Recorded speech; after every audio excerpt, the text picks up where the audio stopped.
Welcome to episode 33 of 100 Days of Data. I'm Jonas, an AI professor, here to explore the foundations of data in AI with you. And I, Amy, an AI consultant, excited to bring these concepts to life with stories and practical insights. Glad you're joining us. Why can an AI model be too dumb or too smart? That's the puzzle we're tackling today with overfitting and underfitting. It's like Goldilocks and the Three Bears. Your model needs to be just right. Too simple, and it misses signals. Too complex, and it gets tricked by noise. But what does that really mean in practice? Let's start with the basics. When we talk about overfitting and underfitting, we're discussing how well a model generalizes. In AI, generalization means the model's ability to make accurate predictions on new, unseen data, not just the data it was trained on. Right, because in business, the whole point is that your AI helps with future decisions or new customers, not just past examples. Exactly. Underfitting occurs when a model is too simple to capture the underlying patterns in the data. It performs poorly on both training data and new data because it hasn't learned enough.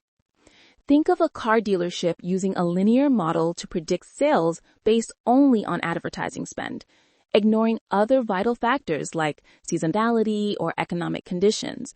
The predictions would be off and not useful. On the flip side, overfitting happens when the model is too complex. It learns the training data too well, including the random fluctuations or noise, mistaking them for real patterns. I've seen this with predictive maintenance projects in manufacturing. A team uses a highly complex model that nails every little quirk in the historical sensor data, but then fails miserably when actual machines behave differently. That's a classic case. One solution is pruning the tree or limiting depth, reducing complexity to avoid overfitting. And in healthcare, I've seen imaging AI systems overfitting to training images from one hospital and failing on others because the training set didn't represent the diversity of patients or equipment variations. This is a reminder data quality and variety matter a lot. Indeed. Having diverse representative training data helps reduce both overfitting and underfitting by supporting better generalization. So, if you're a manager or consultant, how do you spot these issues when an AI project is underway? What signs reveal that the model might be overfitting or underfitting? One clue comes from performance metrics. If your model performs brilliantly on training data, but poorly on validation or test data, that's overfitting.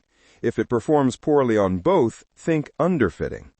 I also encourage teams to visualize the model's predictions versus actual outcomes. Sometimes patterns jump out that numbers alone don't show. And understanding what bias and variance mean in your specific context can inform how to adjust model complexity or gather more data. Let's talk about generalization error. That's the gap between the model's performance on training data and unseen data. Minimizing this error is the goal. Exactly. We use techniques like holdout testing or K-fold cross-validation to estimate generalization error accurately. To wrap it all up with a practical example, consider credit scoring in banking. A model too simple won't flag risky borrowers effectively. That's underfitting and leads to losses. A model too complex might catch random quirks in past applicants, falsely labeling good borrowers as risky. That's overfitting, leading to lost customers. That example shows why balancing bias and variance isn't just academic, it's vital to business outcomes. Plus, this balance affects trust and usability. If a model feels inconsistent or unfair, stakeholders lose confidence quickly. So, some final tips. Always evaluate your models on new data. Choose the right complexity, gather diverse data, and understand your trade-offs. And keep communicating what's possible and what's not to your teams and leaders. AI isn't magic. It's about making good guesses based on data. Key takeaway? Underfitting means the model is too simple to capture data patterns. Overfitting means it's too complex, capturing noise instead of signal.